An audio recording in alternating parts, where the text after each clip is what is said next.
जीवन बदल्न चाहिँ धेरै ठुलो अवसर चाहिन्छ भन्ने हुँदैन। कहिलेकाहीँ साना साना बानीहरूले पनि ठुलो परिवर्तन ल्याएको हुन्छ हाम्रो जीवनमा। अनि खास यो तरकारी पकाउने, अचार बनाउने भिडियोहरू अब तपाईँहरूले बनाउन नजानेर अथवा देखाएर हामीले यस्तो खान्छौँ भनेर खासै देखाउन खोजेको पनि होइन। मैले चाहिँ आफूले जानेको र अनि ठिकै छ त टाइम पास हुन्छ भनेर चाहिँ समय पाउँदा एउटा दुइटा भिडियोहरू चाहिँ राखिराखेको हुन्छु आजकल। तपाईँहरूलाई कस्तो लाग्छ सल्लाह सुझाव दिनुहोला।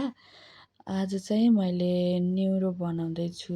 न्युरो बनाउनको लागि मसला भुटभाट पारेँ, मसलाहरू राखेर यत्तिको हुन्जरी पकाएँ। अनि त्यसमा मैले नुन अनि बेसार राखिसकेपछि घिरौला राखिदिएँ। घिरौला राखेर यत्तिको भइसकेपछि चाहिँ मैले यसमा न्युरो पनि राखिदिएँ। न्युरो चाहिँ हाम्रो बहिनीले ल्याइदिएर आउनुभएको थियो। अनि त्यसलाई पनि राखेर भुटिदिएँ। अनि हेर्नु न हाम्रो मौसम कस्तो रमाइलो देखिरहेछ। शीतल छ, हावा लगाइरहेछ।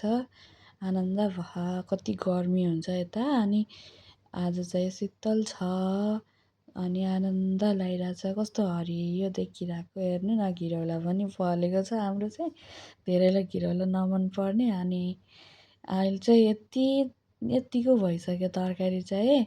आगोमा मजाले पाक्दाखेरि चाहिँ साह्रै मिठो लाग्ने। तपाईँहरूले अहिलेसम्म भिडियो हेरेर साथ दिनुभयो, थ्याङ्क यू सो मच सबैलाई। Thank you so much.